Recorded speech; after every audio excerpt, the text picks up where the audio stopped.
Welcome to a new project for the Sport is Life podcast. I've been thinking about different content ideas for a while, and I was listening to another podcast, The Great Cricketer, which some of you guys may be familiar with. And the two guys there, Pez and Higo, were talking about how they wrote their book, how they sat there watching a grade cricket match and coming up with all these different character ideas for the different people in the team. And I was thinking, that's the sort of thing I used to do with my mate when we played. We worked together at Fox Sports for years.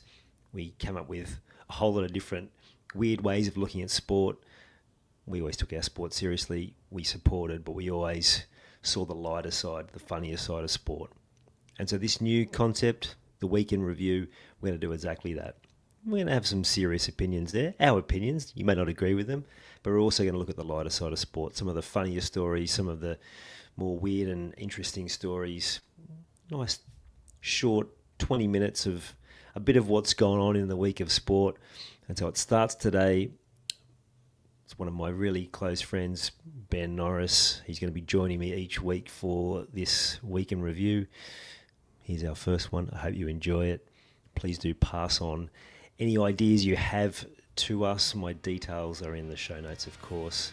And we'd love to hear what you think. I'm Ian Hawkins, and this is Sport is Life. The purpose of sport, as I see it, is to see your vision become a reality. Find your voice, create strong connections, and learn to trust your body.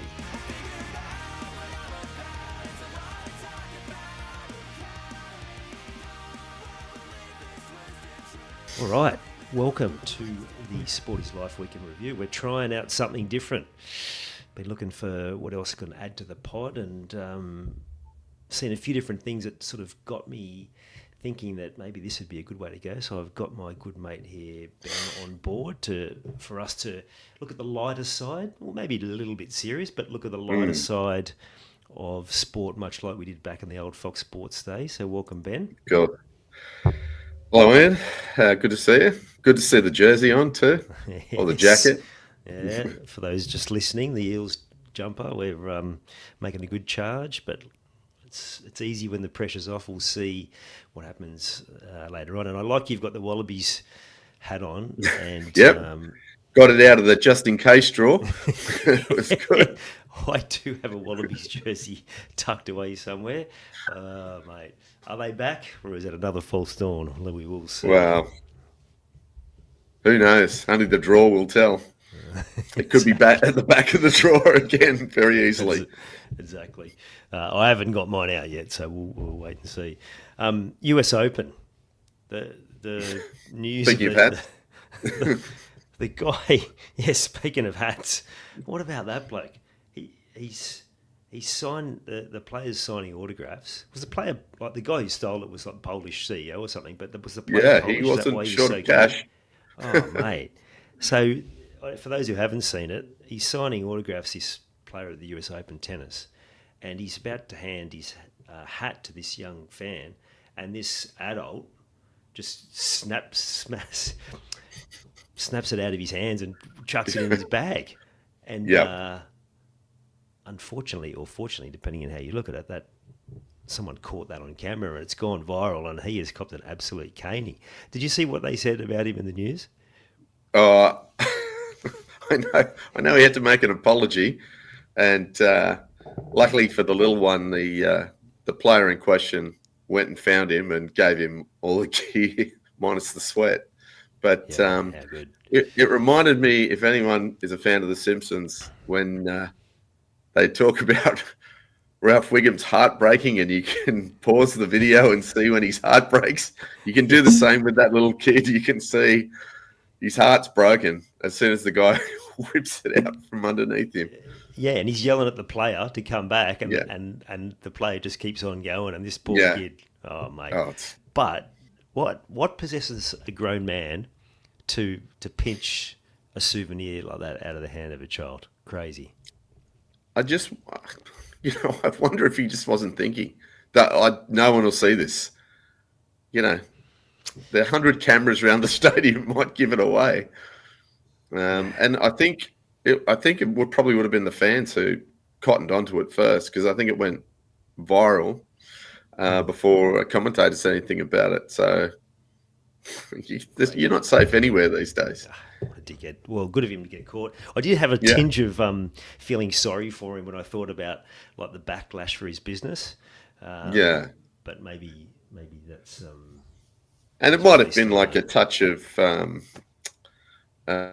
guilt from yourself as well. I remember being at Wimbledon many years ago and watching Pat Rafter struggle counting the balls for his opening match at Wimbledon. I think it was opening match. Yeah.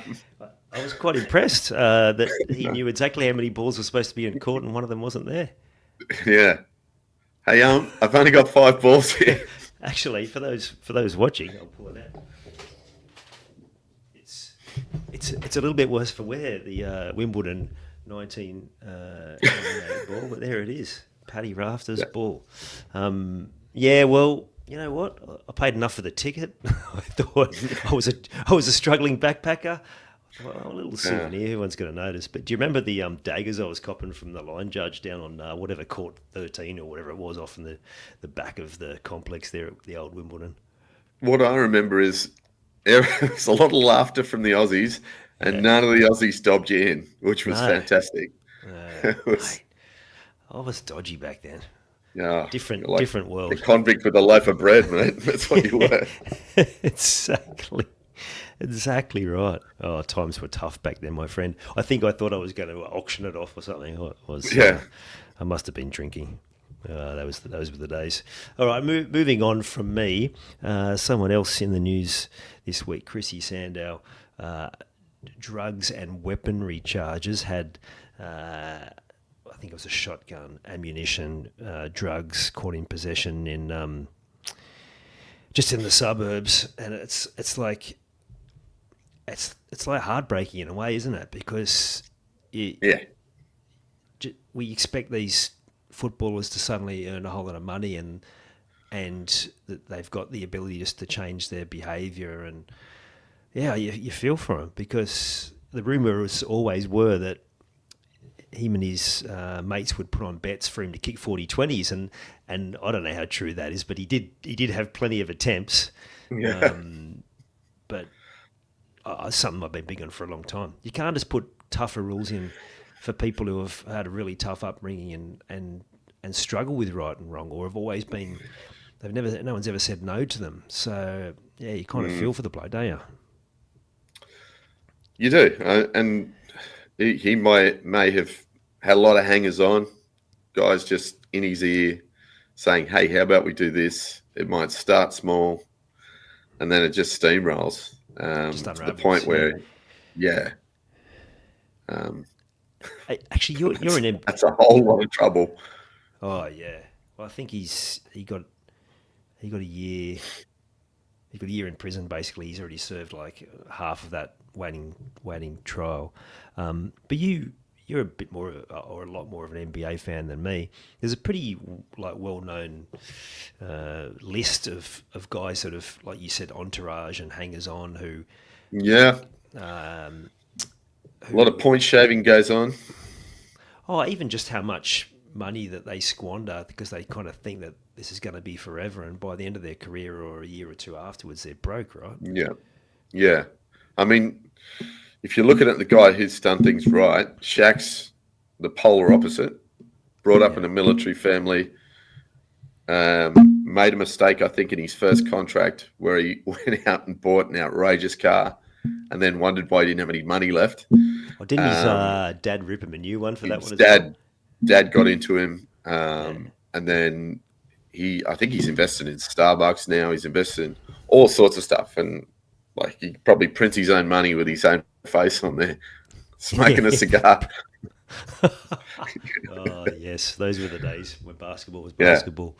All right, turning our attention to more people who earn ridiculous amounts of cash.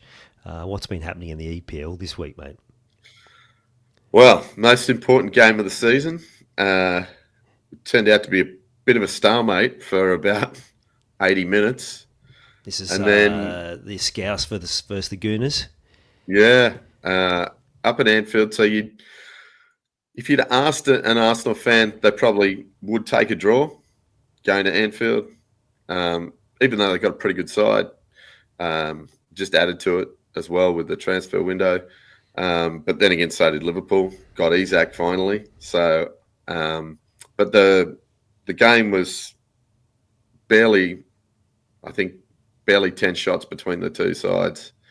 Arsenal had 1 on target. Liverpool had 3 on target. And one of them just happened to be from about 40 yards out from our right back, who's not a right back. What a strike. And it was just an unbelievable strike. Gerrard-esque, I would say. Yeah, nice.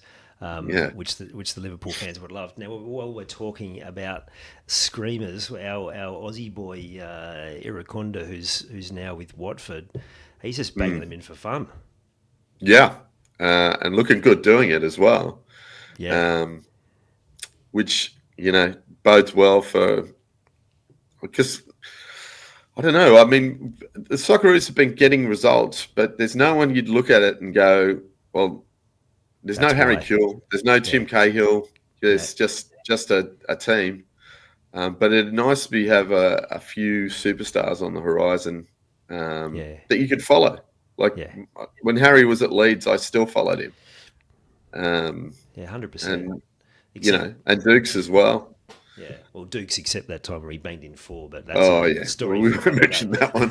But you're so right. The golden generation, we would be looking through the results at all those guys playing across Europe. I think that's growing again now, and not just in those lower leagues, although most of them are. But yeah, you're right. Like without Ange there's kind of a bit of a void for sort of Aussies in the Premier League. But this kid.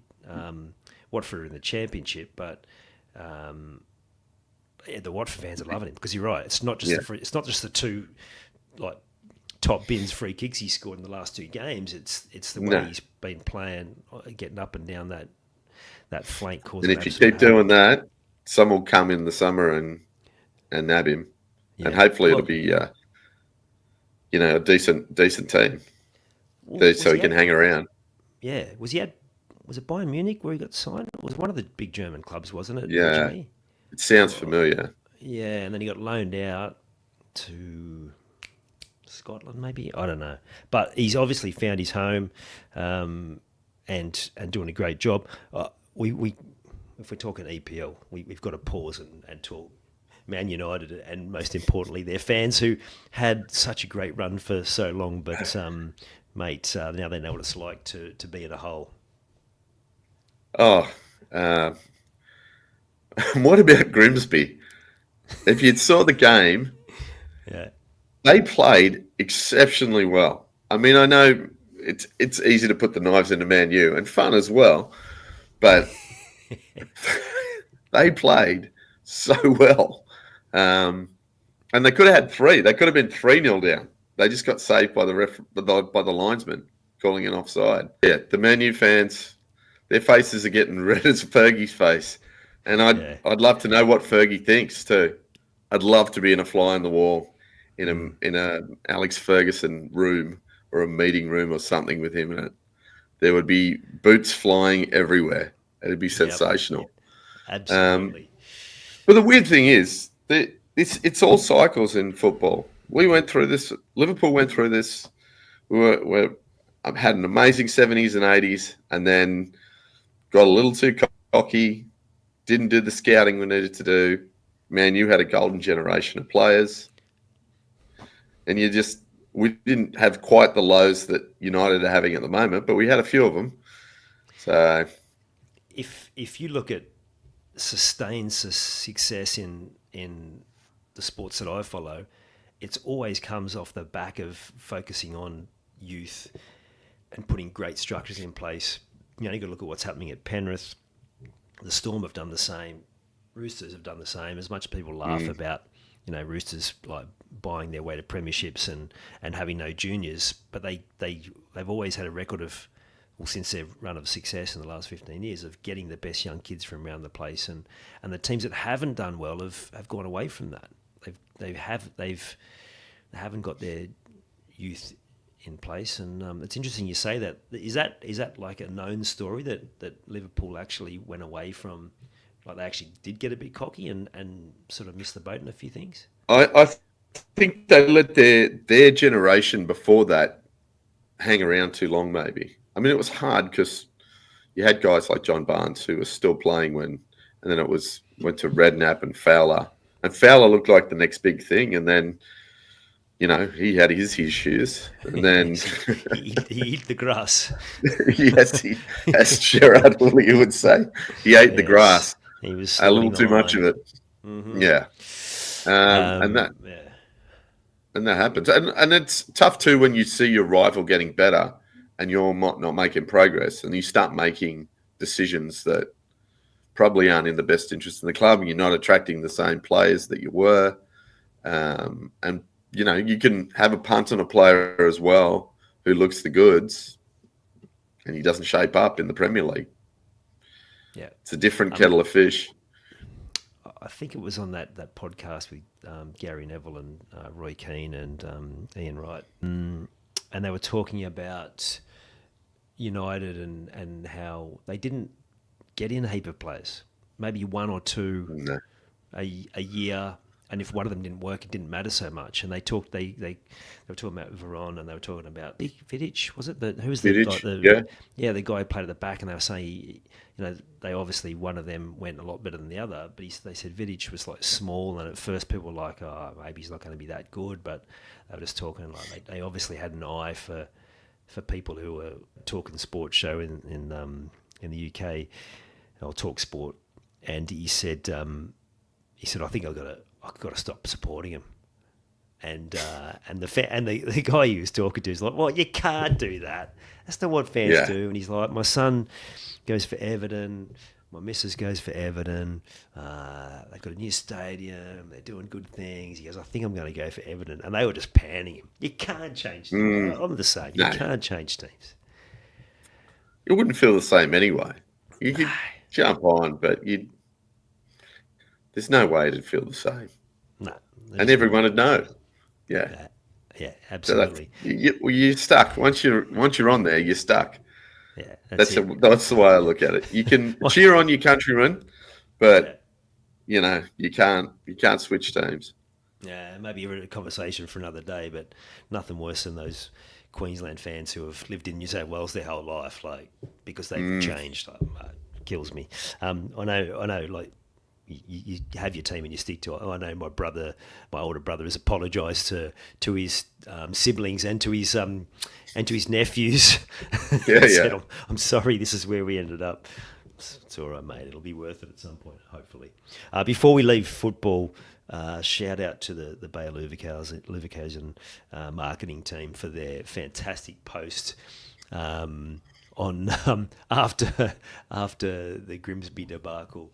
And it was something along the lines, I think I've got it here, just hoping... It was the Champions League draw, wasn't it? Yeah, just hoping we don't get Grimsby when they were talking about the Champions League draw. I thought that was fantastic. And it got plenty of traction. Yeah, so those guys would still be celebrating, I reckon, Grimsby. Grimsby, absolutely. Imagine that. Imagine you think of how many times we played... we weren't at Grimsby level, but like at that level when we play a state league team or whatever, and you'd get yourself up for that. Oh, we played that celebrity game on North Sydney Oval. Same thing as like, mate, these pricks are going to cop it today. Yeah. That's just the way with I think it's just the way with any team that not just Aussies are involved with, but it's as soon as you form a bond in that team environment, and someone's going to cop it in the opposition, that's for sure. Yeah, absolutely. Especially if it's a once-in-a-lifetime moment like that. Those guys for Grimsby 100%. Never get a chance for something like that again. Yeah. So good. Well, now they will. Hopefully they'll get... I don't know who they drew next round, but hopefully it's someone big because they deserve it. Yeah, and away at play the big stadium and mate, that's the sort of stuff of movies.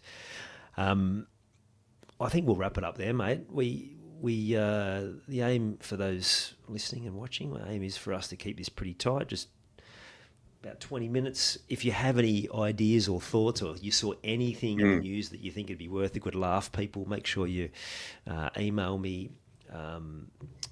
All my details are in the show notes. And yeah, we'll see what the response is, whether this is worth doing again. But I enjoyed the chat. Yeah. And, It's always good catch up anyway. exactly. Well, like we said, when we People started got doing to see this. my Wallabies hat. We'll do this for us, and if other people like it, well, then all the better. Yeah. So that is the weekend review for this week. You've taken the time to listen to this whole episode. Now it's time to take action. Commit to one thing you've learned today and make it happen. And to avoid any obstructions, join the Sport is Life movement by clicking on the link in the show notes.